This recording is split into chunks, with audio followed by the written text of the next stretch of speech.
Écoulement de solides amorphes, modélisation élastoplastique et théorie de couplage de mode. Une thèse de l'Université de Grenoble, réalisée par Alexandre Nicolas et dirigée par Jean-Louis Barraff.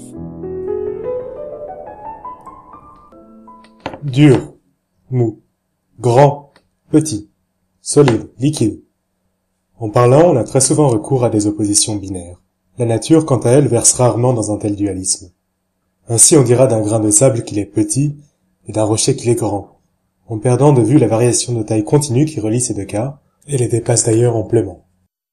De même, pour ce qui nous intéresse au premier chef ici, on s'imagine volontiers une ligne de démarcation bien nette, infranchissable, un no man's land désert, entre d'un côté les liquides, la structure désordonnée, et qui s'écoule dès qu'on leur applique la moindre force de cisaillement, et de l'autre côté les solides cristallins, à la structure microscopique régulière, capable de résister jusqu'à un certain point à un cisaillement sans s'écouler ni rompre. Ce faisant, on oublie qu'entre ces deux états de la matière s'interpole une vaste catégorie de matériaux, les solides amorphes, qui partagent avec les liquides leur structure microscopique désordonnée et avec les cristaux leur capacité à résister sans s'écouler à des forces. L'oubli est de taille, car ces solides amorphes sont nombreux, très présents dans notre vie quotidienne et extrêmement divers. Il suffit de jeter un œil à l'échelle de taille des constituants représentés ici, qui s'étendent de l'angstrom en dessous du nanomètre, au centimètre et au-delà.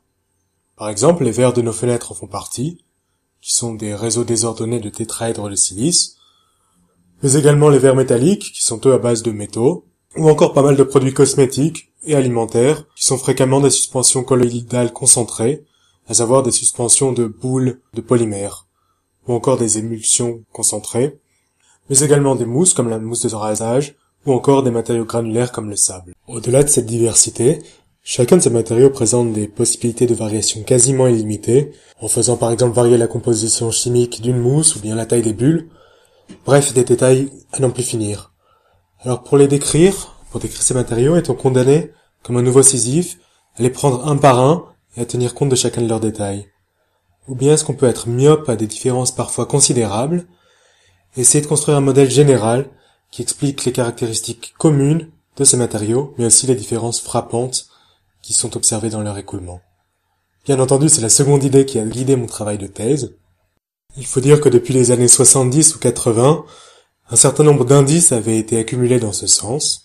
En effet, on a noté des similitudes frappantes, à l'aide d'observations expérimentales et de simulations numériques, dans l'écoulement de ces solides amorphes, et on sait maintenant que l'écoulement est non pas homogène, mais se constitue de petites ruptures localisées dans l'espace, au cours desquelles les particules d'une région se réarrangent entre elles, alors que le reste du matériau se déforme à peine. C'est ce qu'ont observé Argon et Kuo, puis Prinsen, dans les mousses au cours des années 1980. Et que l'on voit ici dans une vidéo d'une mousse en 2 dimensions, prise par Shireen Talebi et Catherine Quillet, au laboratoire interdisciplinaire de physique. Mais si l'on y regarde de plus près, on s'aperçoit que chacun de ces réarrangements déforme en fait le milieu alentour de manière très caractéristique, et ce champ de déformation qui est produit par les réarrangements peut déclencher de nouveaux réarrangements dans des régions parfois distantes de l'espace.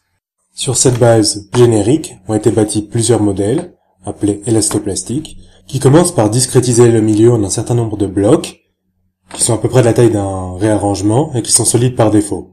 À mesure que le matériau dans son ensemble est déformé, chacun de ces blocs est déformé à son tour, et donc supporte un chargement croissant, jusqu'à un certain point où il est forcé de rompre et bascule donc dans un régime plastique, qui correspond à un réarrangement de ses particules.